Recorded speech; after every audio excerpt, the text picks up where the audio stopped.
Episode 36. We're back.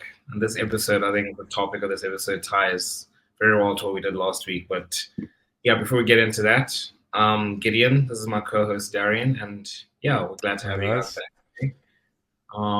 Yeah, we've got a great topic on the line for you guys today. But before we get into that, Derizi, how was your week? Yeah, it's been a good week. Um, God's been good, and yeah, I'm back on track with my gymming. Hasn't been consistent, so been had a solid workout earlier today, and yeah, I'm actually looking to be more serious. There's 11 weeks left of the year, so gonna try to do the best I can to end it off Yeah. well. But yeah, that's my side. Kid, how have you been? How's the week? I mean, interesting you say that. Yeah, you also haven't been like very consistent with the gym, but you're trying to get back into it. I'm also like today. I also went to the gym. I mean, I probably went. I think the last time I went was like 2 weeks ago. But yeah, I've not been very consistent. But I'm also in a similar Mm, space to you, like getting back to consistency. Because yeah, you and I, we've both had periods where we were very, very consistent with the gym and like we completely like transformed yeah. bodies and stuff. But then you get to that period after the where you're kind of just like, I'm focusing on different things now. So it's nice to be getting back into that because it's just nice. Like you get a Yeah. nice little routine going. Like today, wake up at like 4:15. At like 4:30, I'm sitting there Sheesh, that's reading my mad. Bible. Yeah, I have work, so like, yeah, I need to get up that early. But yeah, reading my Bible today, I was reading Songs of Solomon. I think I finished Ecclesiastes and Songs of Solomon. I was right after. I was like, it's a quick one. Let me just finish it. Um, Mm, yeah, it was quite interesting reading Songs of Solomon. Like, yeah.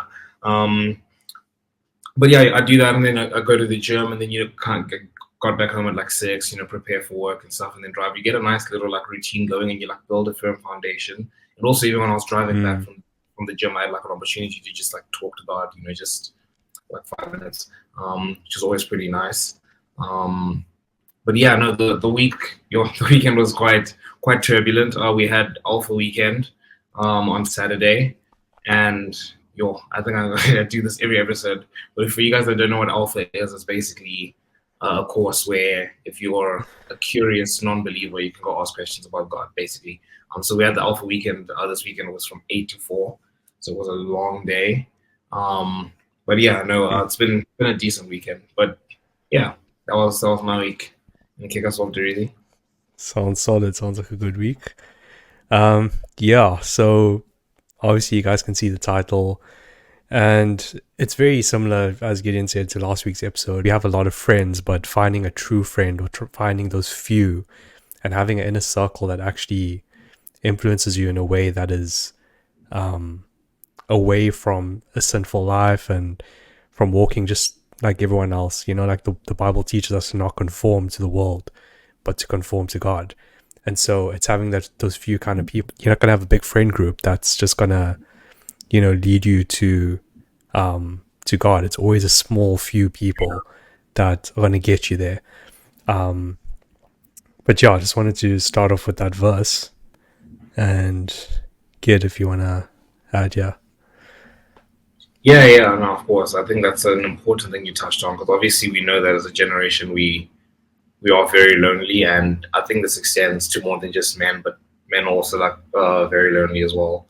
And I think for a lot of us, I know my experience, and you can share your experience with this, Darian, but I know I was speaking about this with one of my friends as well, about how my experience with friend groups in general, like when I was going to school and stuff, was in my case, it was particularly, I felt like most friends were just like proximity friends.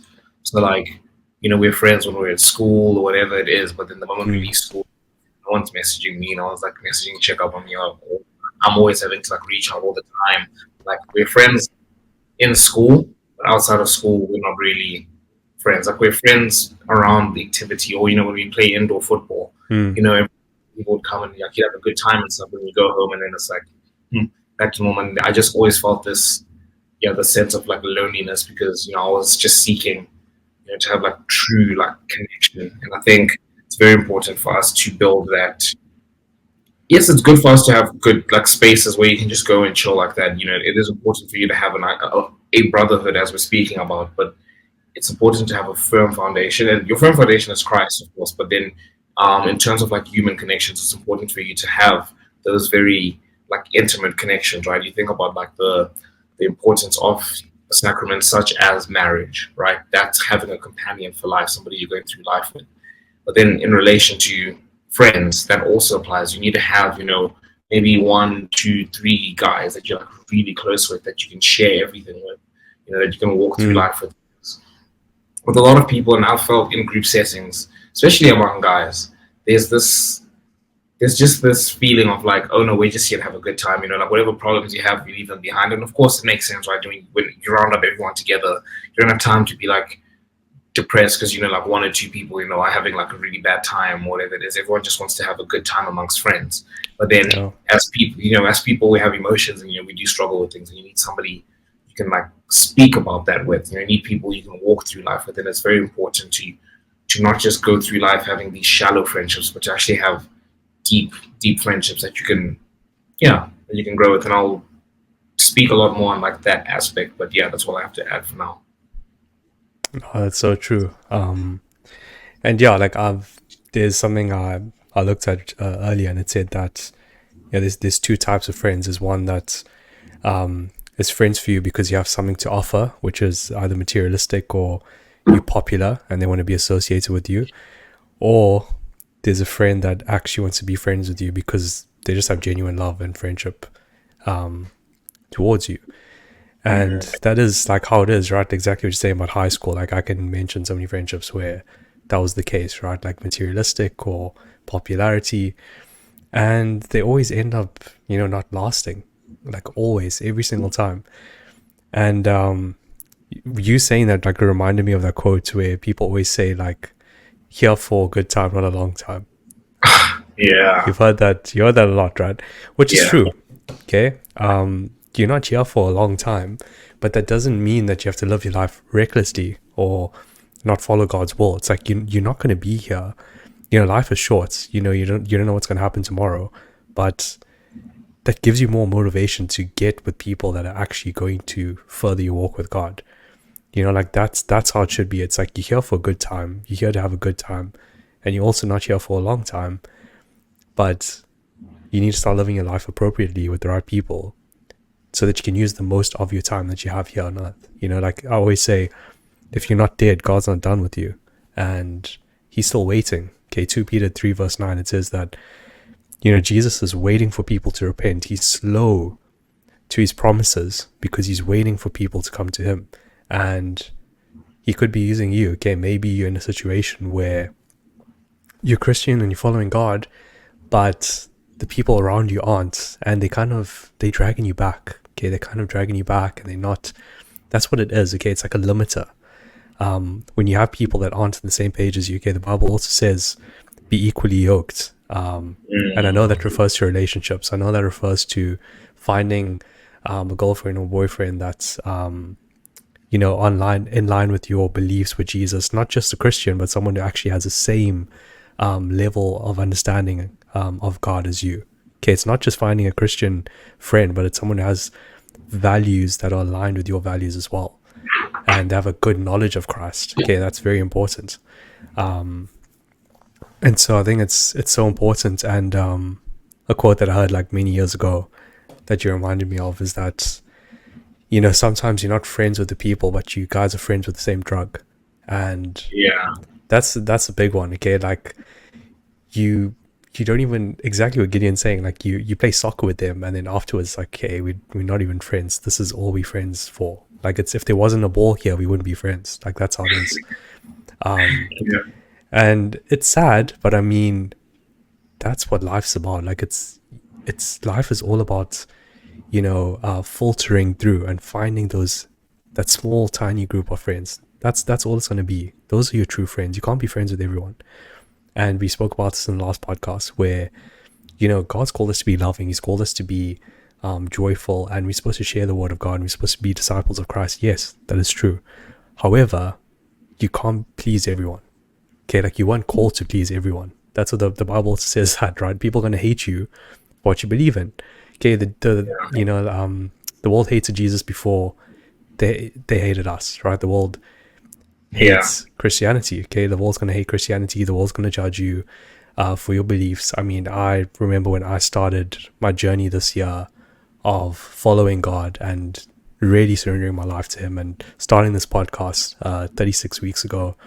And when we started this, I remember like the amount of judgment I got. It's like there were people who I thought were my friends, and then they were saying things about me. And at first, I was a bit like angry and I was kind of touched and whatever. But eventually, I said to myself, you know what? I'm doing what I need to do. Why do I need to worry about these people? You know, like God's just shown me that they're not part of my life. So why should I care about what they say? And you pray for them. That's what you do. You just say, cool, that's fine. I'll pray for you. Great. You know? But yeah, that's what it means to find like a brotherhood and distinguishing those people. It's not the people that you necessarily spend the most time with, but it's those you can empathize with. And yeah, like also part of your journey as being a Christian and sharing the word of God. Sorry, is sharing the word of God with the people. Okay, like you're gonna have non-Christian friends, and you got to be showing them Yeah. the gospel. You got to be sharing that with them and telling them, you know, this is who I am. This is what I believe in. You know, like if they don't know that you're a Christian by your actions, but they know it because you told them you're a Christian, you've done something wrong. Okay, and we've said this before. But yeah, I just wanted to add that. Damn, bro, there's so many things you're saying that I was taking down notes. I was like, yeah, I need to um speak on some of these things. I was just gonna say what you're saying that yeah, a lot of this ties in with relationships. A lot of what I'm gonna say now, and I think for the rest of this episode, a lot of what we're gonna be saying is gonna tie in with relationships because, Mm, well, what is a relationship? What is a relation? It's a relation between two people. Obviously, exactly. relationship usually relates to a romantic relationship, but yeah, in the context of Christianity, and I think just in general as humans, you know, like there are a lot of similarities in how we interact with humans, and then obviously once you start crossing like the genders, then the dynamic of the relationship changes a little bit. But as Christians, we have core principles we're supposed to implement in our lives and in our relationships, and I think those just apply across the board. So I think it's actually a nice, important lens to look at that through, right? Like obviously, as when we become Christians, I wouldn't say one of the first things you learn, but as you're growing in your relationship with God, you very quickly learn about relationships that the person you pick to be your wife, the person you pick to be your husband, is very, very, very important. Because I mean, you can Mm, go to the Bible and speak about how can two people be unequally yoked, and then Amos 3 verse 3, how can two people walk together if they haven't agreed on which direction they're walking in, right? You learn that about relationships, and you learn about the gravity of that because marriage is a sacrament, right? And you can't just be like, oh no, I'm not feeling this, let's get divorced or whatever. Like it is holy, mm, and it's a I will say it's a I don't say it's a fulfillment, but it's definitely very similar. I mean, yeah, the Bible does describe our relationship with God as like a marriage, right? Jesus yeah. is coming back for his bride, which is the church, and that's why like marriage is very important. So now when we speak about friendships, similar things apply. The way you vet, you know, the woman you're going to marry is the same way you need to vet the friends you have in your life because well, you're spending so much time with them, right? Obviously, I just spoke about the importance of the sacrament of marriage, but your friendships, I've seen like just as a general practice, I don't know how it should be, like, well, I guess I do, but in terms of like, you look at like married men, right? Like people who've been married for a long time and, the marriage is kind of just right?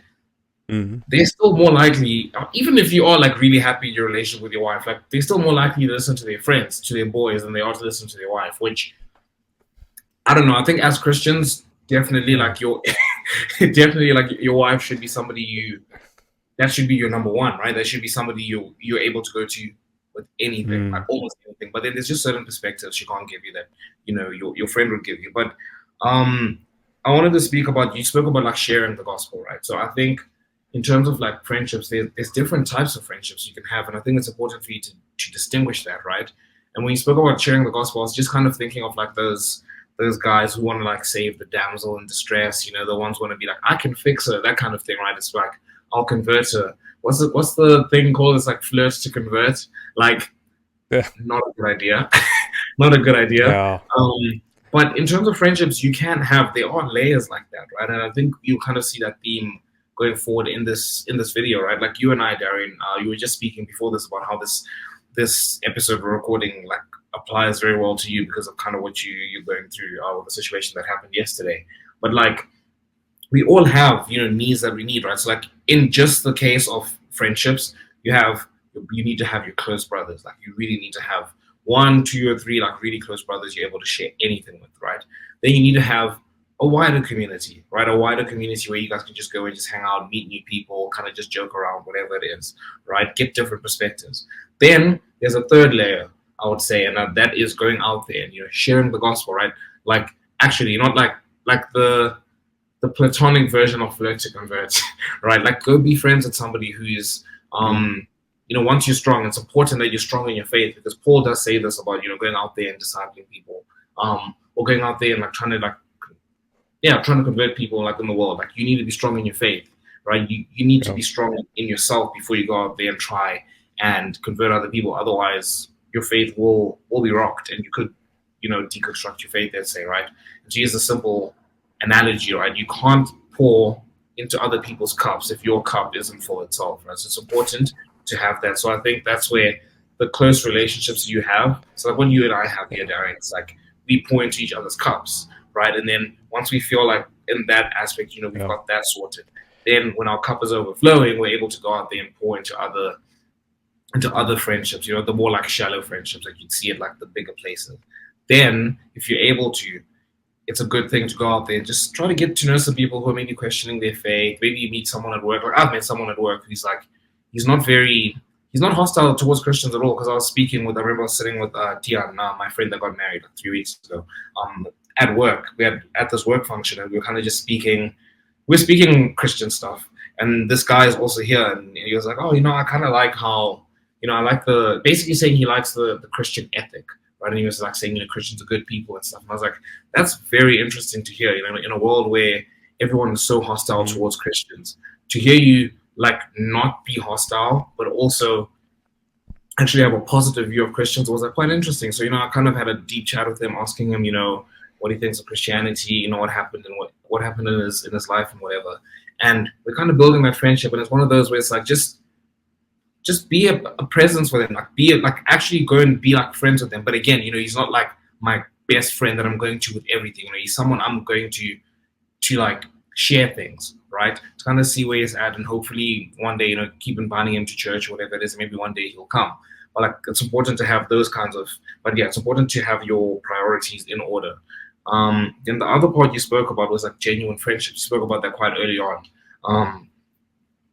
Again, ties in with relationships very well in terms of like I've learned like seeing like again I'll speak about Tian, when he got married, like his wife, like they're so bro, I've never seen a more equally yoked couple in my 22 years of this planet, right? And like his wife is truly a woman of God. Like dude, she was telling me, I remember we were talking, like I was talking with him, and she was saying that like early on when they like started dating, she kind of asked him on his stance on like abortions and stuff, and he hadn't thought about it. Like he was kind of just vibing, right? He was like, I don't know what I think about it. I think it was like I personally wouldn't do it, but I think it's fine. And I think we all had that kind of view at some point before we were closer with God. But like she was like, I was genuinely questioning my relationship with him after that answer, right? Because like that's because it's something that she holds very close to her heart, and I think it's something she feels called to combat, on this problem. Like, and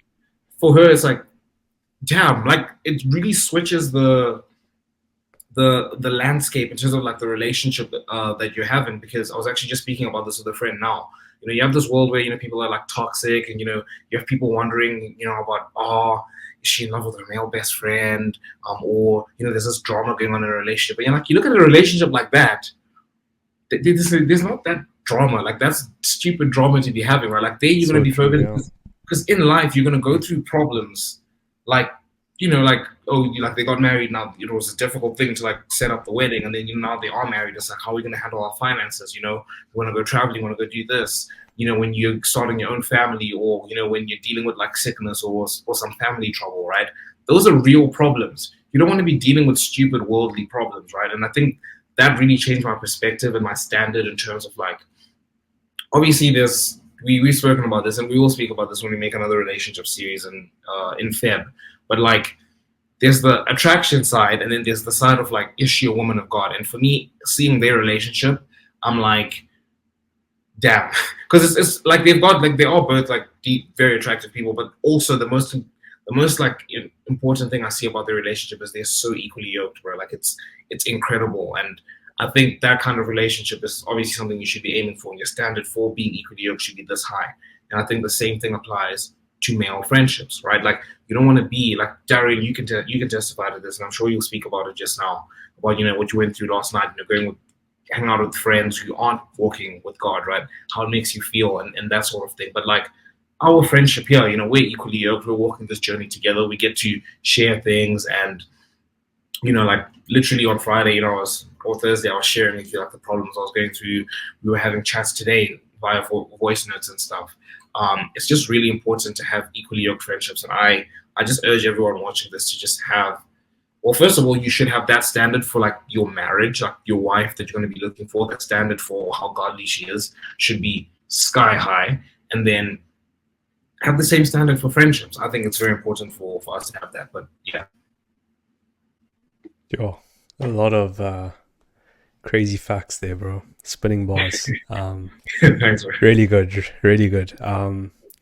Yeah, I think it's so important, and like how you were saying, like how she was questioning whether to marry him or not, or because of what like he thought about abortion is crazy. Like that's what she cares about. And then it's other relationships where it's like, oh, as the male best friend, something's going on there, like that's a bit sus, like that kind of thing. Like how different people are. That's so true.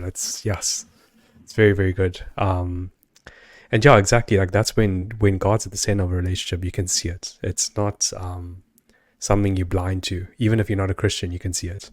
I think that's important, which I think is what your other friend who actually thinks Christianity is good and he wants to start seeing the values of it and all of that. It's like that's rare to see, but he's probably seen that through the people he's met, through their fruit, right? We talk about the way UK, that guy, your favorite story, that guy, I mean, he literally came to Christ because of someone's actions towards him, because of the fruit that they had. And I think that's like the most important thing. And why we say equally yoked friendships is because equally yoked does not mean that you're friends with a Christian person. Okay, someone that just says, oh, I'm a Christian, you guys are friends. It's someone who lives by the fruits. That's the person that you want to be in friendship with. It's not just someone that's a Christian. It's someone that's like in a good level Christianity. Okay? Yeah. Like Gideon and I, we definitely an equally yoked friendship. Okay? We share each other, we, bounce off each other's points, we empathize with one another. That's how we are. Okay, that's very important to have. Like it's crucial. If I didn't have this friendship with Gideon, only God knows where I would be. Okay, Same, bro. Right now, right? And it's so important to have that. Like yesterday, we spoke so much. We sent a mini podcast to each other with the amount of voice notes we were sending. 12-minute voice notes. 12-minute voice. I never thought I'd ever listen to a 12-minute voice note in my life. But yeah, like that's what it's about. Genuinely, that's what it's about, and it's not it's what God wants us to have as well. And the Holy Spirit is sent to be our intercessor and our helper, but so are friends. Okay, the Holy Spirit uses friends to help us in our lives with things that are going on. And it's so amazing because I was watching this series on Netflix called Starting Five, and it's a basketball one. Oh, yeah. So it's like a kind of like, it's like a behind the scenes of all these five basketball players. And the one guy, Jason Tatum, he's a basketball player for Boston Celtics. And like, I mean, he has literally anything he could want. He's one of the best players in the world. He's living this lavish lifestyle, has whatever, all these cars and all these things. And they were showing, this is another topic for another day, but the NBA, I didn't even know this, they have a Christmas Day game. So that is like the biggest game ever. Like it takes idolization to another level. People wait for Christmas to watch basketball. Think about that. Okay, but anyway, that's a topic for another day. Yeah. And basically, he was playing in LA, right? So basketball players, they 80% of their games, 80% of the time, they're just traveling constantly, just traveling, traveling, traveling. That's their life. They have 82 games, and 41 of those games are played in Yeah. other states in the US. So it's crazy. And he's traveling to LA to play, and his mom and his son, so his mom lives with him and his son, they were supposed to get on a plane to come watch him, and they had problems with the plane, whatever. And he was at the courts and stuff, and he was actually having a bad game because they weren't there. They were late. They weren't.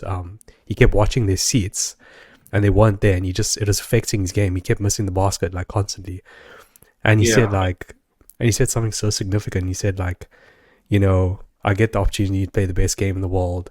I have everything I could possibly want, but right now I don't have my family, and it stuck with me Mm. so much, and it's so applicable to what we're talking about now because you could literally have everything you want in your life, but if you don't have a brotherhood of just like where two or three or more gather in my name, okay, if you don't have that, what's the point? Like, what is the point? You don't have that advice from the people that you truly love, okay? Those people are going to be with you no matter what. They are closer than a friend, okay? They're like a brother to you. Those are the kind Yeah. of people you want in your life, okay? For any ladies watching right now, okay, you want sisters in your life that are going to be giving you that advice, okay, people that are close to you in that sense. And it just made me think about how important, yes, family is, but just having that support group of people. And it's a small group, it's just his mom and his son. And think about it, like according to the world standard, like he has all these fans watching him, all these people, he's signing all this stuff, and he keeps looking at those seats. Where are they? Where are the people I love? Where are the people Mm. that, I'm constantly spending time with? They know everything about me. That is what you need, okay? Those people are going to be there no matter what. And yeah, it just made me think of that moment, like watching that. It was really deep. Like I was watching that and I was thinking of making a video about it because I was just thinking about how important it is to have relationships that are close relationships with the people you love the most. And Yeah. last night, funny enough, I was listening to a podcast not a podcast, sermon by JP, and Nice. it was about dating and stuff, right? And Mhm. he used this one verse. He's insane. He used one verse to like break down everything about what to look for in a person. And it's 1 Timothy 4 verse 12, and it says, "Don't let anyone look down on you because you are young, but set an example for the believers in speech, conduct, love, faith, and purity." Those five Mm. things. And he's basically saying that, that's what you should look for, in your future spouse, in your future husband, future wife. But I think the same applies to your friends as well. Okay, you want a friend who is solid in their speech, the things they say. Are they talking rubbish constantly? Do they have useless, irrelevant talk, or are they actually saying things that are meaningful and are going to build you up? Okay, the Bible also speaks about encouraging words that build people up in Ephesians 4. Yeah. Okay, very important. Two is conduct, okay, the way they act, okay, are they living by the Spirit? Are they living by the fruit? Are they expressing fruits in their life? Okay, are they walking by the Spirit? Are they walking by the flesh? How do they act around people? And this was something that he said that I'll never take for granted. And he said this, he said, to really know someone that you want to be with, okay, Mm. how do they react when things go wrong? What is the first thing Mm. that they say that comes out of their mouth when something goes wrong? Okay, what is if they slam their finger in a door, do they swear and they cuss and they go crazy? Right? How do they react? How do they treat people who betray them in the moment? Yeah. And he said this is literally one of the key factors as to how you can determine if a person's right for you. Are they acting lovingly in that moment? Let's just say you're at a restaurant and someone spills coffee on you. Okay, the waiter spills coffee on you. Do you scream and do you throw a tantrum and do you swear, or do you say like, no, it's fine, like don't worry about it, it's a mistake, it's okay? Yeah. Those two situations tell you something about a person instantly. Okay, like that's like the kind of example you use in a dating scenario. But with friends, same thing. Okay, you don't want to have irrational friends that just act in the moment. Okay, the Bible says that you can be angry, but you shouldn't let that anger lead to sin. Okay, very important. Yeah. So he says your conduct. Okay, then he says your love. Okay, how do these people love? How do they just treat random people? How do your friends treat random people? How do they treat strangers? How do they go about their life? Are they loving in their nature? Okay. Do they set an example in the way they love people, in the way they love God? Okay. And he speaks about that in more detail. And he says, how do they use their time, their talents, and their treasure? Okay. Very important. Okay. Because Matthew says, Oof. where your treasure lies, where your heart lies, there your treasure will be. Okay. I think it's that. Yeah. Yeah. Right? Think about that. Okay. What do they desire? What are they spending the most time with? Look at your friends. Okay. Look at their lives. What do Yeah. they spend the most time on? Okay. Are they constantly going out and drinking? Okay. Are they constantly playing sports? Or they constantly at the gym? If there's nothing about God in their lives, why are you spending time with them constantly? Think about that. Okay. Yeah. Where their time is, that shows what they treasure. It shows what they value the most. It's very important. Yeah. So good. The other point he said is that do they set an example in faith? Okay. What do they Yeah. believe in? Okay. What do they truly believe in? Okay. Obviously, straightforward answer, like, do they believe in God or not? Right. That kind of thing. But Yeah. does the gospel mark their life? That's something he said as well Oof. under that. Okay. Like, do you look at them and do you see like, yeah, like he believes that Jesus rose from the dead and he's living in grace? Like, do you see that when you look at a person? Okay. He said that. And then, yeah, the last point, oh, this was a quote he said that I'll just share it. It's about dating, but I mean, it was so good. He said that Yeah. you're not roaming throughout the earth trying to find the one. You're roaming around the earth trying to find the one who knows the one who made the earth. Oh, damn. Yo, JB. just Okay. stuck there. I was stuck. I went back and I was like, no, I need to listen to that again. So good. Mm. And Yo. yeah, that's what you're saying, right? And he's if okay, I'll actually, yeah, let me link the podcast. I mean the sermon down below so you guys can see it. I mean it's about dating, but you can apply it to like, your relationships in general. And he started off the sermon by saying that his friend asked him to go shopping with him. And he was like, okay, cool, like let's go to the shop. So he asked his friend, like, what are we shopping for? And he's like, oh, I'm just getting a raincoat that I need. Because he's going away somewhere or whatever. So JP's like, okay, cool. Like, which shop are we going to first? Like, where are we going to look around? And he was like, no, I want this raincoat in this color with the hood, with the zip lock, whatever, this and that. Like, he was so specific to the detail of what raincoat he wanted. So they only had to go to one shop, and then they found it, they got it, and that was that. And the shopping was pretty quick, right? And what he's trying to say is that if you don't know what you're looking for, you're just going to keep looking. Okay, if you don't know what you're looking for, you'll never know when you found it. And that's the same thing. That's the same thing that happens with like friendships as well. Okay, you don't know what you're looking for in a friendship. You don't know what you're looking for in a brotherhood. You're just going to make friends with everyone. You're just going to be friends with different kinds of people, and you wonder why your life is going down this road.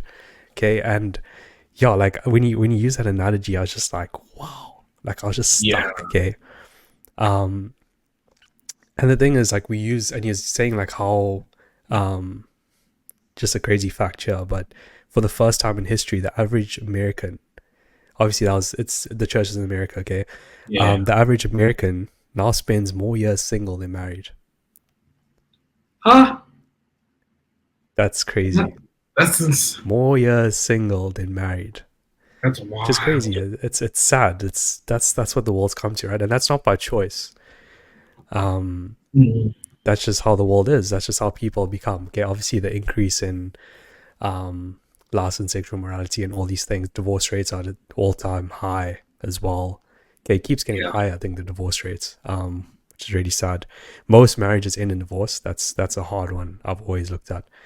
And then the last one, he says, like, do they set an example in purity? Okay, what entertains this person? That's what he said. What entertains them? What do they find funny?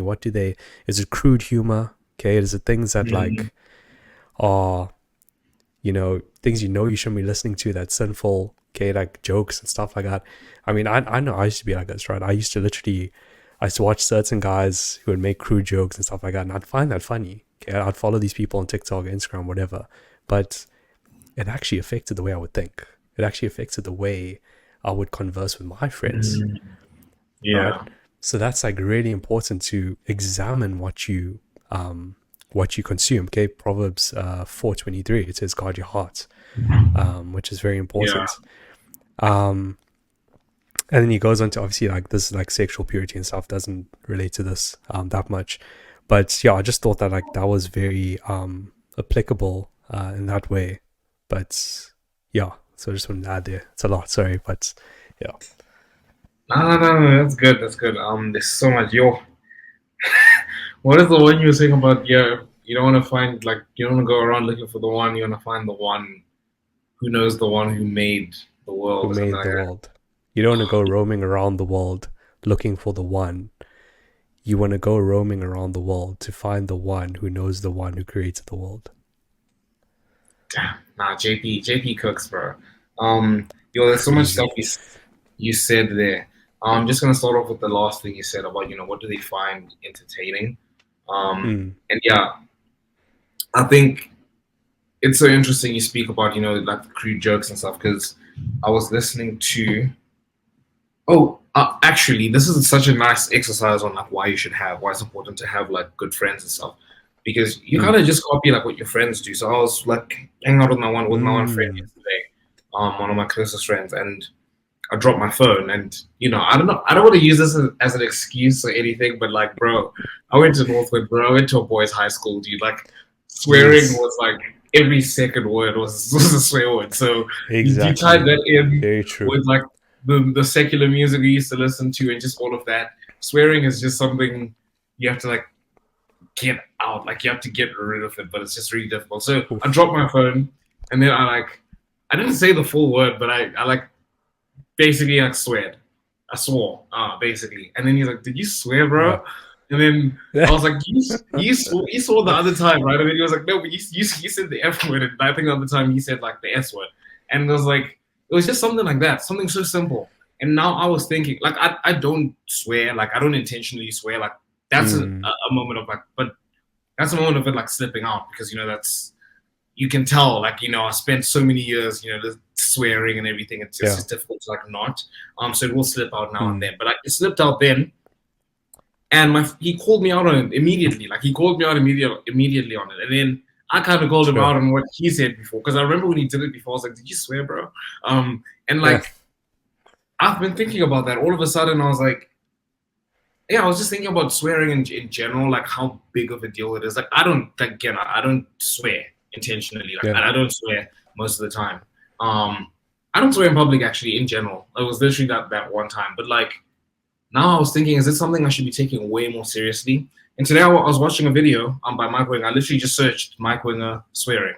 Um, and then there's like some 6 minute video where they're addressing that, and it's like they quoted that from where is it? I remember it. I think it's one of Paul's letters for sure.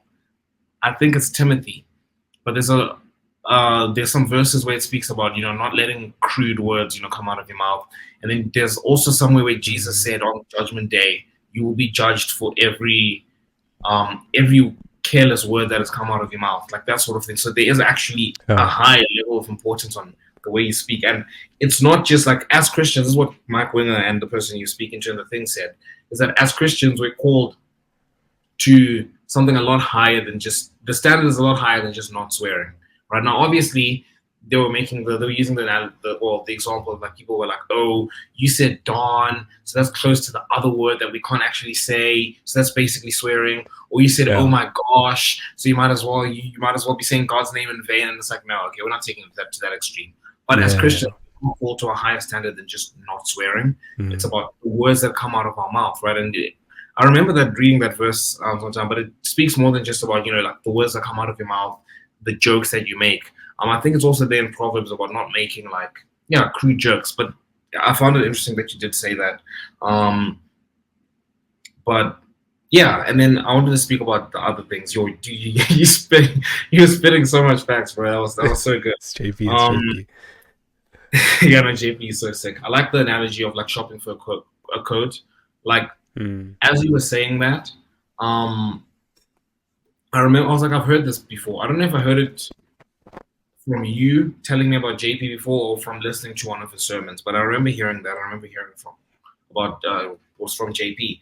But that is such a good analogy. Like as you were saying, it was really hitting me. I was like, damn, right? yeah. Because we were just speaking, about what I saw and like what a godly relationship actually looks like and what a godly wife looks like. That to the point where when you know what a godly woman looks like, all the other ungodly women you're not interested in. Like you're not gonna get. Ideally, that's the place you Yeah. want to get to. When you are walking with God and you really put as the highest standard in the woman you're choosing as how godly she is, you're not gonna get distracted by you know um immodest outfits, from all these like flashy followers and all the stuff, right? All these worldly things, right? You're gonna be attracted to character, right? And I love that analogy you were speaking about of like shopping for a coat, because when you go into a mall, it's just there's so much stuff, right? But then when you know that one thing you're going for, you go straight into the store, Yeah. you're looking for, you get it in and out. You've gotten exactly what you're looking for. And I think that analogy really works well when it comes to obviously when you're picking your wife, and we kind of just speak about that, but when you're picking your friends as well, it's very important because you have so many people that you can be friends with. Like in this world, there's so many things that Mm. attract us, right? Like that make us want to go hang out with certain people and whatever it is. But I think it's important that analogy of shopping for a raincoat. Like it's that one is imperative for when you're picking your wife, but it's also imperative for when you're picking your friends. When you know the type of friend you're looking for, it's so much easier, and you save yourself so much time, and you're much happier with what you're getting out. What is that thing you said about intimacy? There's no intimacy without intentionality. I don't know if that's you who said that, or if that's somebody That's else. Craig Rochelle. Oh yeah, Craig yeah, yeah. Rochelle. Yeah. Yeah, that quote is just it's also a take about like just being intentional. But I think that also Mm. ties in well with the concept again you spoke about earlier on of genuine friendships, right? Because this is something I've been learning very like a lot this year. It definitely applies to relationships, but also with friendships, right? That saying of like choose people who choose you, that kind of thing. I think um, going back to that to the relationship I was telling about my friend that got married and how you look at like the standard for what a relationship should be like, right? You just kind of see what yeah, like you look at certain problems people are dealing with, like people like that in that kind of relationship, like again, they're not worrying about there's like some male best friend in here or whatever it is, and there's like issues going on with like that sort of thing, and like they're Mm. not worried about am I does my husband love me or does my wife love me? Am I important to them? Like they're not worried about that sort of thing, right? And it's a similar thing you need to apply to your friendships, right? There's certain friendships where it's like if you're building like your friend group, or let's say you want to have like very like close friendships like the ones you and I have, Darian. Um, you can't be worrying about this person. I don't know if they really like me the way I am or whatever it is. And I love what you said about when you're in high school and you're playing a lot of the popularity contests, and you're doing that sort of thing. It's like, bro, those friendships. I mean, I'm sure you can relate, Darren, but like from my experience, those friendships are painful. They really are painful Mm. because it goes back to the same thing people always say about like relationships. It's like you can't make someone like you. If you have to make someone like you, that's not going to be a fun relationship. It's destined for it's just Yeah. destined to die as a relationship. Like if you're having to like make someone like you, and be like, oh, if you take them out to dinner at this place, and they don't like it or whatever, or they're not impressed, right? Then they're not gonna like you, and they're gonna go and be with somebody else, whatever it is. That's not the kind of relationship you want to have. You put that up, and I think that's the importance of what you're saying about what JP was saying about going and shopping for a raincoat and knowing exactly what you're going for, right? You put up that kind of relationship, right, where you've got the guy, who's really trying to win over her affection, and if he slips up once, then she doesn't like him. Versus a relationship where again it's equally yoked and everything, but like genuinely like she likes him for him, and it's like despite the issues that pop up, Yes. um, Yes. she likes him. Like this, it's just a world of a difference, right? It really is, and I think um, you're like, oh, I guess it goes back to some things I learned back when I was watching like self improvement content, and like there'd be some Red Pill stuff sprinkled in, but it was just kind of this general thing of like, oh, women have like rules and stuff for certain guys, right? But they'll break those rules for like guys they like. And again, don't you're not going to take like advice from like Red Pill people or whatever, but that one is Mm. something important to note, right? Like it's just such a contrast in like you're busy like busting your back to try and prove yourself to a certain person, to prove that you're worthy of like their love and affection. Whereas, they've got somebody that they really like, and that person can mess up as much as they want and they'll still forgive them, right? That really puts up the it puts it up it puts up the relationships like just alongside each other. You're like, it's night and day. Like, you don't want anything like that. And I think with friendships as guys and as people, this isn't really spoken about as much because people don't really speak about friendships online. You speak a lot about like relationships and all these other things because that's the thing that I guess is the most like attractive for people. But friendships are very important, and these are like problems people deal with, right? People dealing with problems where they're having to prove themselves in friendships, as I just said about like the Yeah. relationship, where it's like, oh, there's this group dynamic, there's like a group leader and all of this, and like you constantly, like you said it, I think when we spoke about it on the last episode about just not feeling like you're fitting in. Or I don't know if you said that on the episode or you said that to me, but nevertheless, Hmm. not feeling like you're fitting into a certain friend group, and Yeah. you're having to pander to people, you're having to change yourself, and like you're having to prove yourself constantly. And I think what people who find themselves in those positions realize is that you will literally never be enough, right? And then again, you draw the It's good. contrast between that and It's then very good. going to a friend where you are valued just for who you are. It's so much different. And I think obviously in this case we're comparing like types of like friendships, but that's what our relationship with God is supposed to be, right? That's what God is saying that like stop trying to be like a friend of this world. Stop trying to prove yourself to this world, right? Stop listening to this world where it's telling you you're valuable because you're handsome, you're valuable because you're rich, or because you get all the girls or whatever it is, right? Trying to prove yourself, right? People who they don't know the depth of like your sin and everything, but like whatever little they see, the moment you slip up, they want to cut you off, right? And they will never love you. They will never love you like for who you are. Versus God, who knows every part of you. He knows your every flaw more than you know your Mm. flaws, right? And He still loves you more than anyone else could love you, right? And that's the kind of that Amen. relationship is what's supposed to be the model for all of our relationships, right? That's it. That Yeah. unconditional love, right? That loving you for who you are, that He knows your inside. It says in Samuel, do not worry about his outward appearance, for I've rejected him, right? Because God only looks at like what's inside. I think that's an important thing for us to do. And as guys, it's important, and just as people in general, it's important for us to make sure that, yeah, choose people who choose you. You want to be in friendships where that love that you get from God is reflected, right? It's reflected in your Mm. relation. Obviously, we are Yeah. called to go and give that out. But again, if I'm in a like, let's say, the friendship we have, Darian, like if I'm good in my relationship with God, I'm seeing the model for what love is supposed to be. And love others Mm. as I've loved you. Was Jesus one of Jesus' commandments, right? I love you as God has loved me. If I'm friends with you and I know your relationship is right with God, you're gonna do the same thing. And in that kind of relationship, right, is built on a firm foundation, it's built on God, right? And it really just puts things into perspective. And I think it's important for us to realize that. And again, I don't know if I said this on the episode or if I said this to you, but I was telling you about one of the kids, one of the kids at my church in the youth, where she's getting made fun of for whatever it is by her friends because her hair is like brown or whatever it is, and then she goes and she changes it, and then they make fun of her because it's blonde now, whatever it is, and it's just Mm. it's it's sad. It really is sad. But then Yeah, again, it it's is. also just dumb. Like it really is stupid. But you see a situation like that, it's like she could have a whole different group of friends who just love her for her, and they wouldn't have to worry about that. So I think it's important for us Exactly. to acknowledge that within like friendships. Sheesh. That was really good, bro.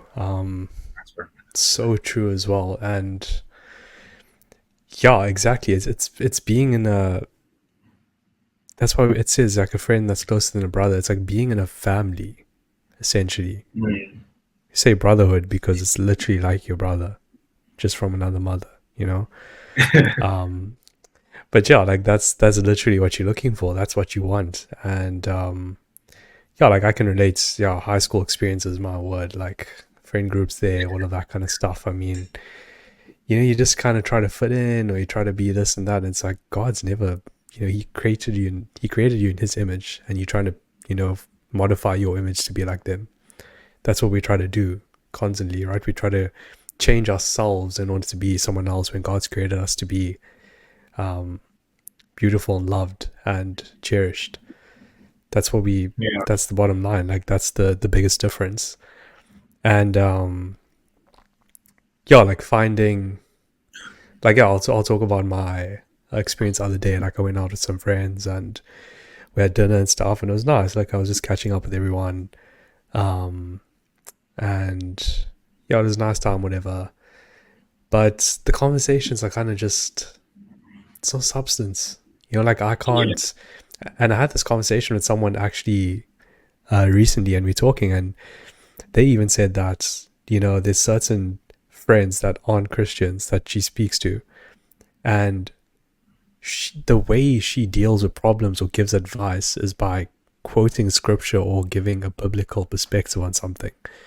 But if the person's non-Christian, how do you do that? Like how do you empathize, or how do you get that perspective? And it's so true as well. Like that was something that really stuck with me, with like spending time with certain people. And I think it also goes back to boundaries. I think we spoke about boundaries. I don't know when, but we definitely did speak about it. And boundaries are so important. Like you want to set those boundaries up with certain friends, because guaranteed, you are the average of your friend group. Okay, like that is a quote that I always stand by and I always think is so true. Like you're the bang on average of your friend group. Okay, of your 5 friends, I think, yeah, something like that. Yeah. And something that really you should consider is, like, let's just say you're in a friend group and you a bunch of guys, like their taste in girls and stuff, if they're still seeking immoral woman and they're still looking for a girlfriend that looks pretty and she's this and that, and they're not looking for godly characteristics, what's going to happen to you as a Christian guy, as guys looking for a godly woman, is that your perspective's going to change. And you're going to start thinking like them. And you're going to start seeking women like that. And that's very important, because in a brotherhood, you want to be chasing the same things. You have the same goal. You're all striving towards the same goal. Okay. And when you're in a brotherhood that isn't God based, or God's not at the foundation of that, your goals are going to be missing everywhere. Okay. No one's scoring any goals. Right. It's just going to be chaos, absolute chaos, right? So that's very important. Like it affects literally every single aspect of your life. I know my friend groups 5 years ago, high school, like, sure, I was you can ask Gideon, I was a completely different person. Like we weren't even that close, Gideon and I. During matric, I would say we weren't that close. I remember you came to my birthday. I invited you to my birthday though. I remember that. I still I have the remember pictures, that. bro. Yeah. We still have that picture. You're in the NF cap. I remember that. Yeah. Damn, you remember that? Yeah. Of course. That picture, yeah, it pops up on my phone all the time. Like that sidebar. Mate. There's always Yeah. pictures there. Yeah. But yeah. Stuff like that. Like I wasn't even that close with Gid, and I mean, God works in amazing ways, right? Like 5 years later, we besties now, brothers. Yeah. And yeah, like those friend groups changed my whole perspective. Like I'd look at girls in a different way. I'd see different things in girls. The advice they'd give me when it would come to girls is disgusting. Okay, like honestly, like that's how they were. Yeah. That's the way they were. That's all they cared about. They were very materialistic, all these kind of things. And God, like, and oh yeah, that was another thing. Like they were very materialistic, and I wasn't. So there would actually be instances where, like, if I was wearing a certain like shirt or something, they would be like, oh, like and I heard it once, we were out, and I heard it once, the guy was like, oh, look what he's wearing, like literally like a side comment, but I heard it and he didn't know I heard. And like there were instances like that where I was like, yo, like it's crazy, like this is what people care about, Yeah. don't waste your time in these evil days, Ephesians 5, like people don't, that's all they care about, that's all they want. Don't store your treasures up on earth, because they collect dust, right? They rust and collect dust, all that kind of stuff. Yeah. And that's, yeah, I know so many friendships like that still till today. Like it's all materialistic, it's all money based. They literally only care about you if you have money, or you have a certain brand of this or that, or some car of this sort or that sort. That's most of the friendships you'll see out there. When you look at people in their lives and all of that. And yeah, like there's something I wanted to share that I found this morning, and yeah, it basically said that a person with many friends may still run into problems. A large number of friends does not equal help in time of need. Okay, Mm. many popular celebrities have faced this dilemma.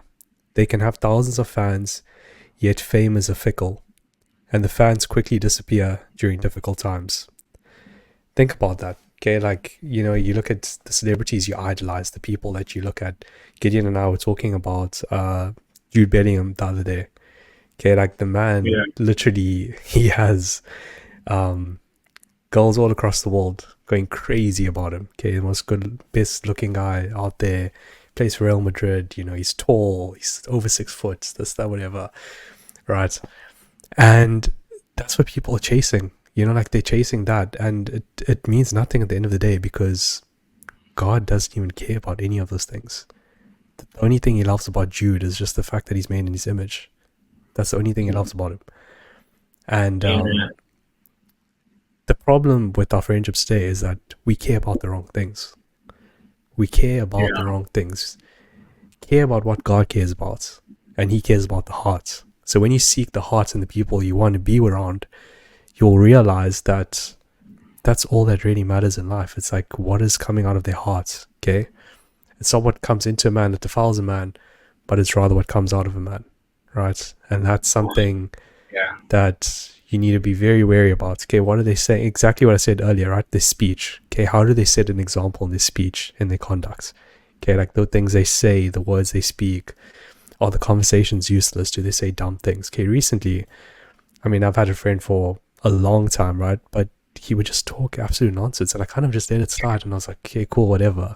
But now I'm just thinking, like, yeah, I kind of want to distance myself from talking to this person because I just don't see the need. I just don't see how this is yeah, benefiting me. Um, and thinking about the time you're wasting, okay, like this, like you never get time back on Earth. Like that's always something I would hear. Like time lost is never gained. My father always used to say that to me every single time. Like that was one of his favorite quotes. He would always say, like, time lost is never gained. You're not going to gain this time back.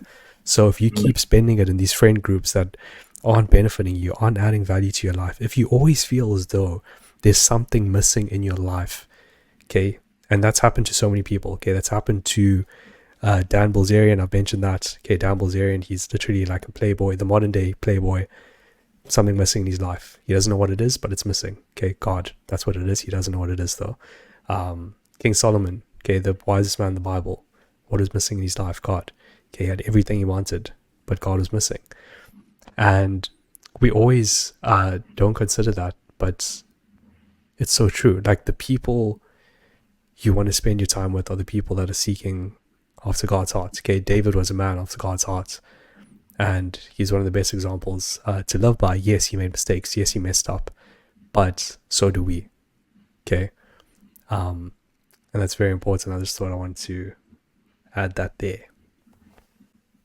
yeah. I forgot what you said at the start, but I think it does tie in with what I wanted to speak about in terms of like, and it relates to what you spoke about earlier about being equally yoked. Like, Hmm.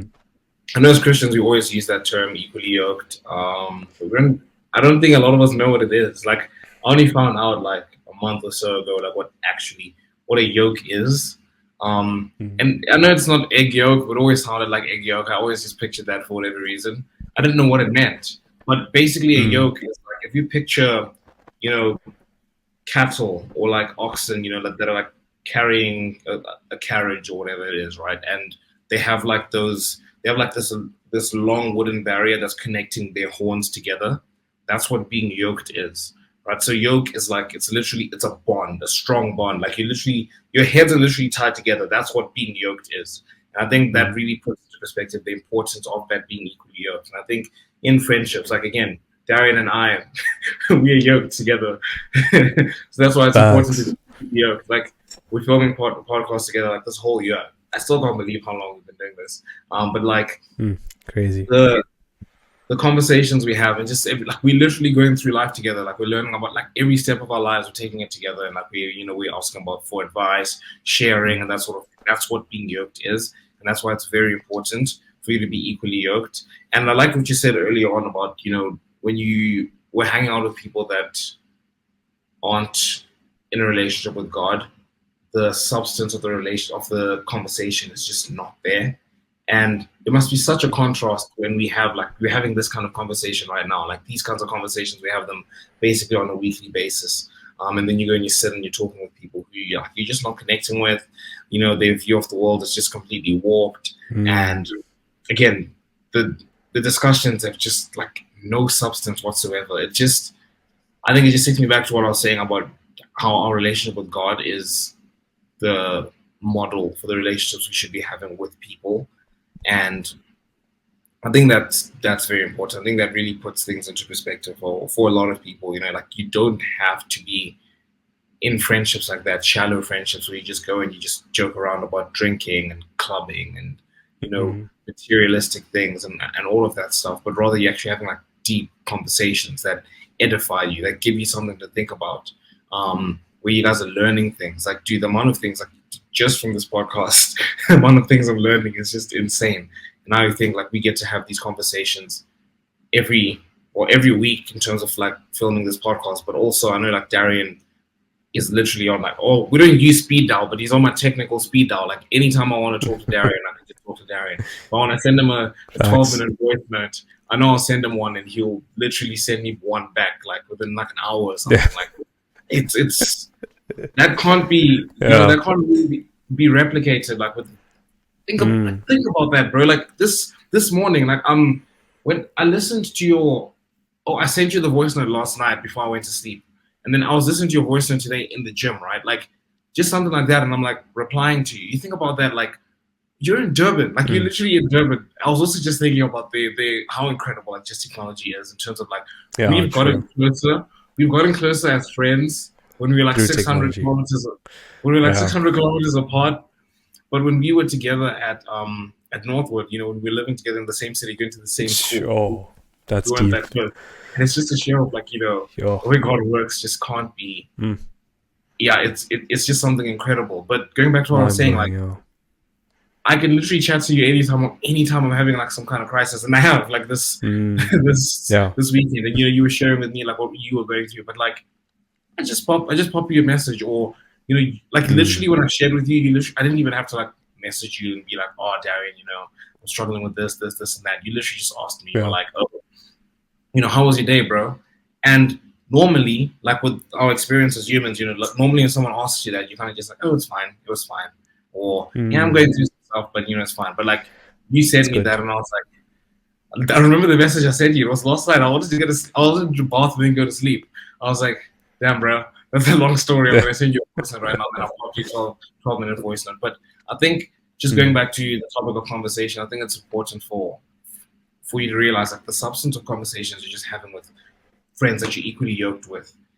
It's just a different level, and I don't know if I got it across when I was using the example, like seeing what a godly relationship looks like versus an ungodly one. But it's just night and day. It really is. It's just night and day when you spend your time, with one set of people and like the conversations have no substance versus you're having like edifying conversations like this. So yeah, I just wanted to share that.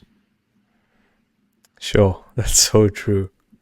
And yeah, I mean, it's crazy. That's the way God works is unreal. Like I'll never get tired of the way God works in my life, and it's just crazy. Like it just blows. I know that like what He can do, but it's still just mad. But yeah, it made me think, like what you're saying, it made me think about how spending time on social media versus like reading your Bible. Okay, so there's like a thing where I bet you can't remember the last 5 TikToks you watched. Oh, dude. Right? That always gets me. Absolutely not. Crazy, okay? You can't even remember the last 5 TikToks. You spend an hour there, but you can't remember the last 5 things you watched. Now, when you read the Bible, okay, I don't know about you, but I can always remember what I've read in the Bible, but I can't remember what I went in social media and looked at. Right? Conversations you have, okay, with useless conversations you have with people, you never ever remember those conversations. They're so long. But if you have a sustainable conversation with someone talking about God, you always remember that conversation. You always refer back to it. You always like, oh wow, remember when we spoke about that and the situation, okay? And it just shows you how useless it is. Your mind doesn't even remember it. You don't even comprehend what you've just done. Same thing applies to social media, and I mean, obviously that's another topic for another day, but you kind of get the point, okay? That's literally what useless things in our lives, they're another place in our lives, okay? Our brains even want to reject it, right? And it's trying to tell us, like, listen, we don't want that, we want God. And so, yeah, like it kind of brought me back to that. And I just wanted to share like a few verses about what my man Solomon said in the Old Testament. And there's a few things he said. He said that a true friend shows love no matter what. Okay. True friend gives heartfelt advice, bringing joy to the heart. Okay. Just like Gideon and I are, we just always give each other advice. That's how we are. Okay. A true friend rebukes when necessary, but the correction is done in love. Okay. They correct their friends when they're wrong. They do it in a loving way. They do it in a gracious and truthful way. Very important. Okay. You'll notice in some friend groups, people don't correct each other. They do wrong and they kind of like, oh, it's okay, bro. Don't worry about it. And then this thing happens again. It's like, oh, okay, don't worry about it. And it happens again. It happens again. Okay. There's no correction. Okay. Nothing's done in love. True friend influences and sharpens one another. Okay. That's Proverbs 27 verse 17. Okay. As iron sharpens iron. Very important. Okay. And it's also very important to realize that iron can only sharpen iron, meaning diamond can only cut another diamond. And it means that you guys have to be in the same wavelength when it comes to Christianity. You can't sharpen someone who's way behind you. Okay, they so many steps back. Okay, think about the being equally yoked. Okay, when those two oxen are together, if the one doesn't want to move, okay, it's not going to move. Okay, they both won't move. The one's not willing to move, they both will not move because they attach together in the same system. That's what it means to be equally yoked. Okay, you got to be going in the same pace at the same time. This is a big one. It's going to hurt a lot of people. A true friend avoids gossip. Okay? Very big. Do you know how many times in the Bible it mentions Jesus hating gossip? Absolutely hates it. He can't stand it. Okay? And I know, oh my word, the amount of people I can name right now. So many people that just gossip and gossip and gossip, and they just have, like there'll be these WhatsApp groups just gossip. Okay, think about that. If that's the substance of your relationship, I'm sorry, but Jesus literally hates that. Gossip is sin. Okay, it's an actual sin. If you don't believe me, read Galatians 5. It's mentioned there. Okay, your favorite. My favorite verse, yeah. Very important. Okay, a true friend forgives and doesn't hold grudges. Okay, be forgiving. That's what the Bible says. How many times should we forgive? Forgive 70 times, 7 times. Okay, in other words, always forgive people. That's what the Bible says. A true friend is loyal. Okay, loyalty is key. And a true friend helps in time of need. Found in Ecclesiastes 4 verse 9. And I think it's so important that Proverbs is such an amazing book that shows us about what friendship's about and what a true friend is. And I mean, the sad reality is that so many of us know these things. Okay, we know that this is what a true friend is, this is what it should be, but we still run back to those friendships and we still entertain those friendships. That's another thing. Okay, like you kind of entertain it because you feel bad and this and that. Okay, like the bottom line is that you need to start pursuing God more in your life, and that means that you might have to stop spending time with those certain friend groups. Okay, like I'm sorry, but like that's just how it is. Okay, like if you truly want to dedicate your life to God, Romans 12 verse 1, you have to offer yourself as a holy and pleasing sacrifice towards God. And that means friend groups, that means certain people that are holding you back. Okay, which friends are holding you back from pursuing God? That's the question I want to leave you guys with, because it's so important that you understand that there are people holding you back from reaching the person or the man or the woman that God's called you to be. There are certain people in your life that are holding you back from doing that. And like one more thing I just want to leave from Alex Wilson. And he basically said that we should pursue friendships with the people we will be spending eternity with. And And that's obviously Mm, finding godly friendships, right? Like people yeah. you want to know, like, listen, we're going to the same place when we die. You know, like that's something I want. Okay, Gideon and I, we striving towards that goal of heaven. Okay, like we both know that. Um, and you want to be friends like that. Like you want to know that, hey, listen, if we both die, I'm not going to be sad and mourning over you, and like constantly being upset every time I hear your name. But I want to be like, damn, like he's in heaven. He's having the best time ever. He's enjoying spending time in worship with God. That's how I want to remember you. That's how we should be Mm, remembering people. And the only way we can do yeah. that is if that person knows God as their Lord and Savior. If they have a really strong, solid relationship with Christ. So yeah, I just wanted to say that there. Yeah, dude, you're so good. I want to go back to you. I guess what you said about like a friend is loyal. I think it just goes back to what Mm. I've been talking on and on about in this episode about, when you see the standard that is set, like loyalty, for example. How many times, you've Yeah. seen people around in high school, who are just snakes, and you have people talking behind Yeah. your back or whatever it is, and it's like you just don't have to deal with that when you have, godly friendships, and you have the friends that Mm. God has meant for you. And it's always so interesting because we speak about this in terms of relationships, but we never speak about it in terms of friendship. But it's a friendship is also a relationship. But I also like what you said about 100%. Yeah. correcting your friends. Um, and I think correcting your friends ties in with the whole concept of accountability, right? And having someone you can share things with. And correcting a friend, really, you need to have a proper relationship with that person, right? Because I think I've noticed with like a lot of people, and I'm the same as well, right? When we deal with like acquaintances or people we call friends, but they aren't really friends. They're literally acquaintances. They're people you're on friendly terms with, but like they're not like someone you're running to when you have like a deep trouble. When you deal with people like that, you're never gonna correct them. Like you're never gonna tell them, you're like, bro, your breath stinks, bro. You should like brush your teeth next time you come, or something like that. You're not gonna tell them that Yeah. because you're embarrassed to tell them that, right? But whereas if it's like me and you, like I genuinely like care about you as a friend, and also I'm not scared for you to be mad at me. If for telling you the truth, but I Yeah. know you'll appreciate that truth, and then you'll Exactly. know it's coming from a place of love.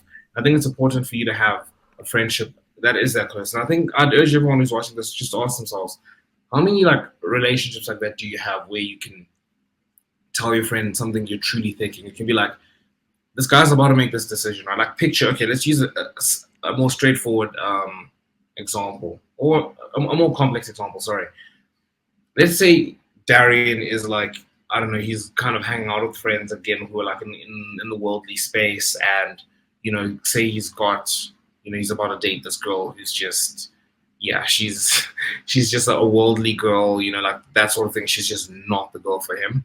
Let's say he starts doing that. Like me, I cannot let that happen without me sharing how I feel. Like you're not Mm. getting past that without me Yeah. like sharing Yeah. something like that to you. But let's say there's another friend that we're on friendly terms, but we're not really like that close. I'm not gonna feel like I have, yeah, I would say authority. I wouldn't feel like it's my place to be like, oh, dude, are you sure this is the path Sure. you want to go down? Are you So sure this is the true. thing, right? Um, like the swearing example I just gave you, like when I'm chilling with my friend and like he hears me like swear and then he's like, you swearing, bro? Like there's certain like people you're just not gonna do that with, like if you don't know them that well, because you don't want them to like take it the wrong way. You don't know what kind of life they're Yeah. living. But like with you and I, like Darren, we're equally yoked. I know exactly what kind of life you're living. I know where your values lie. I know we're close. And the moment you do something that's like off track, I'm going to let you know, right? Because it's just Yeah. something like I have to do. And I Exactly. think that's an importance of having these kinds of friendships. We spoke earlier about how you have different layers of friendships, and it's important to have those really close, intimate friendships, right? And Mm. as guys, we need that, not just for the sake of like not feeling lonely and having people to go on the walk in life with, but like we spoke about this in the last episode, just simple things like, well, when I was telling you, Darren, I was pouring my heart out like of like how I'm struggling with something particular, and you shared something with me. It wasn't anything new. I already knew it. I just needed to be reminded. I need to be given that perspective, and Mm.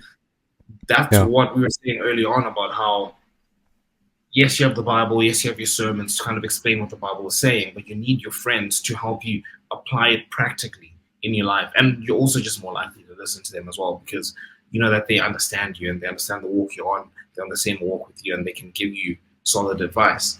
Um, I just think it's important for that reason and also for accountability, right? Like there's certain things, and I was saying this, and this just Yeah. going to go back to Tian again and their relationship, right?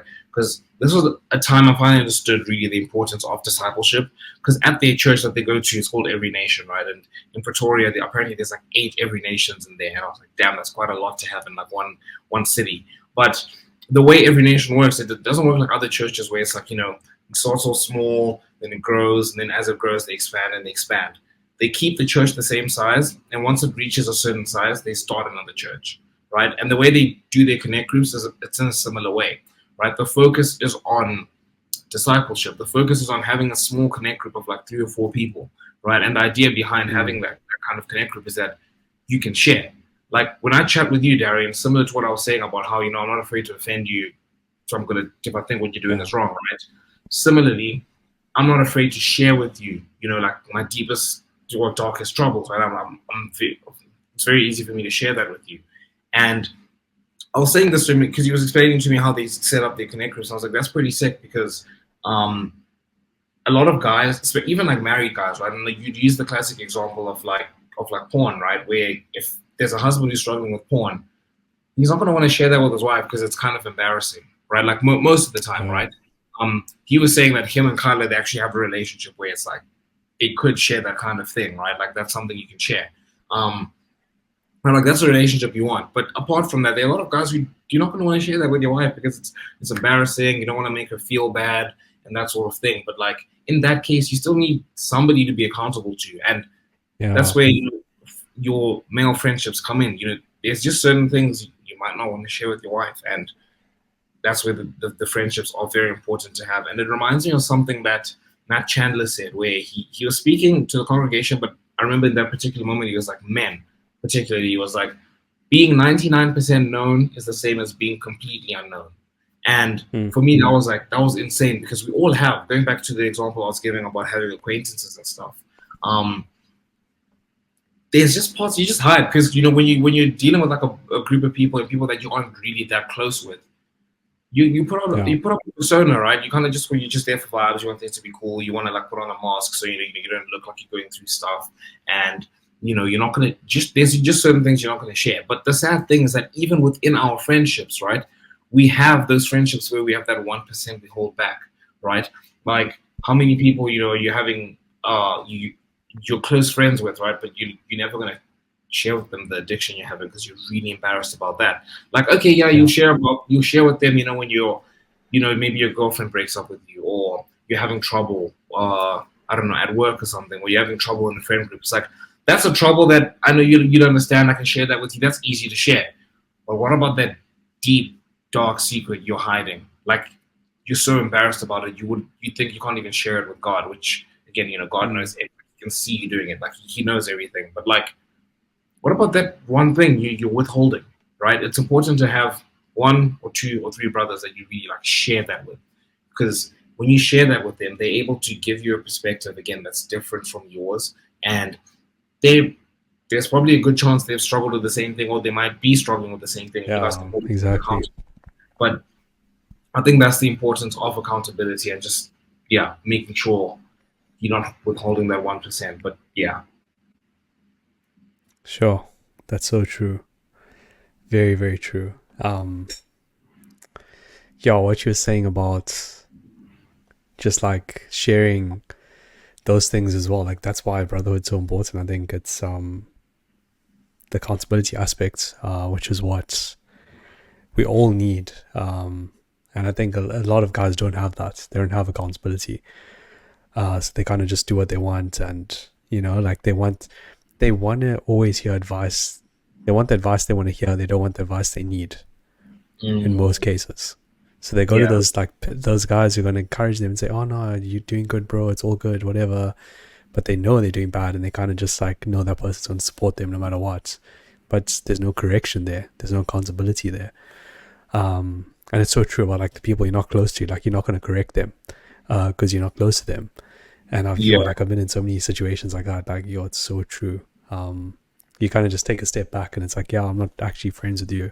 that much, so I'm not gonna like dictate your life or give you advice. Mm. But yeah, that is so true. But yeah, I didn't have too much to add there. Yeah, it kind of reminds me of a quote my one friend at church always says. He's like, the opposite of love is not hate, it's indifference. And I think that kind of ties in well with kind of what we're Mm, speaking about here. Like there are people that I'm like, dude, you do you. Like if you're making a decision I think it's kind of erratic or it's not good for you, yeah. I'm not gonna say anything. We're not that close. I don't know if it's my place to say that, but they're quite genuine, honest Mm, truth. I just don't care about you that much. And I think a lot of us have too many relationships like that, and we don't have enough of like friendships where it's like, yeah, you are not making a decision that is right. I'm going to call you out on it because I care about you, and we don't have people doing that for ourselves. So that kind of leaves us in the dumps. yeah. When you do like get your fingers burnt and you're kind of just crying, and everything, that people are there to console you and be like, I'm sorry, or whatever it is. But if you were close enough with them, or if you had like those proper like friends, they would have stopped you from doing it to begin with. But I guess the last thing I do want to speak about is how to build that brotherhood. And it's nothing crazy. We've kind of spoken about this. We touched on it last episode, but I would say the way I've been doing it, and I'm still in the process of getting building more and more. But I've got Darian, I've got like one or two other like close friends, that I might be able to share things with. But the way I've done it is like, I've come to a new city and I needed like new friends and stuff. Very quickly realized, going to church and like church connect groups is the way to do it. And that's what I would advise. If you can, I was speaking to my one friend online. He's still staying with his family, but I think next year is going to be moving, and he's going to be moving to like a whole new city. And you're kind of just being like, oh, you should go check out these churches and stuff. And it helps if you are in like a big city, because if you're in a big city, there's like lots of places to explore, lots of like new people to meet, Mm, everything, and it's always a nice place to kind of just fish around, I guess, if you can call it that. So I would say, yeah, put yourself in the places where the people like you are going to be. I know it's very basic advice, but yeah. no, that's good Um, advice. like when I was in high school, I never went to youth. Like I remember I went like once. Like once I had my one friend at school who invited me to this one youth, and I went there, and it was fine, but it was kind of uncomfortable with people I didn't know and stuff. I didn't go, right, and well, no wonder my community was, very very poor. Um, Now, this year, I spent a lot of time there. I've spent a lot of time going to connect groups, meeting a bunch of new people, and you meet new friends and you make friends like that. But when I've been more Yeah. intentional, like we've been intentional with this friendship, Darian, and we've gotten a lot Mm, closer. And yeah, I think it's important for you to be intentional about, the kind of friend group you want to bring. Going back to that analogy of going into a shopping mall and shopping for the rainbow code, right? You need to know what you're looking for, and then you'll be able to go yeah. to the places where you can find it. And then you start from there, and then you start building friendships. And then it's important for you to very quickly sort out and realize who could be like your potential, like really close friend, right? And I guess, as we said, this kind of advice would apply to a wife as well, but that's a different topic. But yeah, that's kind of all I really have for that. I don't know if there's anything you want to add before we wrap up, Darren. No, I thought that was so true and brilliant. Your environment is also very important, and I think that if you're looking for the right people, I mean, you don't want to go looking in the wrong places, Mm, which I think is what so many people do. And yeah, why would you go and hang out at clubs and stuff on weekends? With your friends, if you really want to build a godly relationship, it's like you're yeah, searching for God, but you're still living in places that you shouldn't be in. Um, and I think that was a big problem I had, like in my walk with God for quite a while, is that my environment wasn't right. Like I just kept spending my time in the wrong places. And when I realized that I needed to be spending more time with God, that's when the game changed for me. And exactly what Gideon's saying, like the best place to start is church. Because it makes the most sense, right? Like Christian people go to church on a Sunday. yeah, They're gonna be like your age or whatever. Like find out, ask people and stuff. Like there's always churches that always say like the info desk or something, or like yeah, check with this person or email that person, whatever. Like find out, like talk to people and see. If you really want something, you'll do what it takes to get there. So ask, go get out your comfort zone and try find something. And again, like also prayer, we talk about this a lot, but pray Yeah. as well. Ask God to bring you the right people at the right time. Um, ask God to bring you a good sisterhood, a good brotherhood, because that's what He wants from you. He wants you to flourish in His kingdom, and to do so, you need people along the way. And I mentioned this last week, but I said it's not about the destination; it's about who's with you on the journey that matters the most. And your Yeah. time's limited on earth, right? Like you could literally, there's a verse in James 4 that it says that tomorrow is not guaranteed. Um, Yeah. and having the right people, making those sacrifices now of those people that you really don't want in your life. Okay, I'm not saying you're discarding them completely. Boundaries. Okay, you're just setting up a boundary. We used to meet every week and we used to do this and that. I'll see you once a month. Okay, I'll see you when we do this. Maybe we'll play like paddle or like soccer or meet up for coffee or something. In a group Yeah. setting. Okay, not one on one, but like in a group setting. Cool, that's it. Like there's boundaries. You establish those boundaries and then you'll see your life improve so much more. Okay, like your conversations improve, the people you talk to improve your conversations, what you talk about, what you think about. Okay, everything starts with thoughts. Okay, what you think, you say. Okay, but a lot of people speak their mind, and this all has to do with your brotherhood. It all has to do with the people you spend the most time with. So, yeah, I don't have too much to add there, but I just want to say, like, really trust that God can bring you the right people, and maybe even waiting for a long time for you to find friendships that are godly and Christ-like and um, solid in the Word of God. But you haven't found that yet, God can literally do anything. And if you pray and you really have the faith and trust in Him, He will deliver that. So, yeah. Yeah. No, that's solid. I'd also add to that, you also do need to step out in faith because even though, God calls us, Yes. he says, I will provide in everything. He still calls us to step in faith. I was listening to a Matt Chandler sermon today. Um, I think it was the one I listened to in the morning, but he was speaking about how notice when God called Moses, and Moses was like, I'm unqualified. I'm not good enough for this. God Mm. didn't say, yes, you are. You are very talented. And the thing is, Moses he was pretty qualified. Like he was, I mean, not completely qualified for the job, but like, he was, what, a Hebrew Mm. Egyptian. He'd been, in the Egyptian land. You could see why God used him. But when he went to God and when he said to God, I'm not equipped for this, God didn't say, you are equipped. He just said, I will be with you. Right? Like it was one of those Yeah. things where it's like, I'm the one you're going to rely on. And God still called Moses. Moses still had to step out, right? And he wasn't stepping out on his own strength, but he was stepping out in God's strength. But I think it's important for us to realize that we need to have that faith in God, but again, our actions kind of match that. We step out in that faith that God is going to bring us. So when you are like in a space where you want God to bring you like particular friends and stuff, at least step out in faith and go to like some young adult Mm. or some young adult group or some small group or whatever it is, right? At least like do that, right? Like you're not just gonna sit and God's just gonna make them appear in your room or whatever it is. But I would say in that we have noticed obviously that there has been a gap over the last couple of years of like a lot of like young Christian men, a lot of young Christian people in general who are looking for more like fellowship and stuff, but you're struggling with it for whatever reason. So that's why we've started, the TJC Connect groups. We're going to have them online, and we have a big vision for the community and everything. And yeah, dude, massive vision. So excited to see what it's going to look like a year from now. That'll be so sick. Mm. Dude, visions to like not just have like a nice big like online space, but actually bring it in person. Have like in person meetups. Do you have like flipping indoor football if we can set it up like every week and you have people coming and playing? Yeah.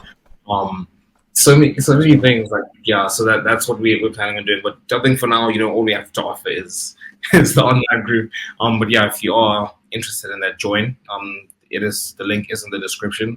Also, make sure you subscribe to the Jesus Convo podcast.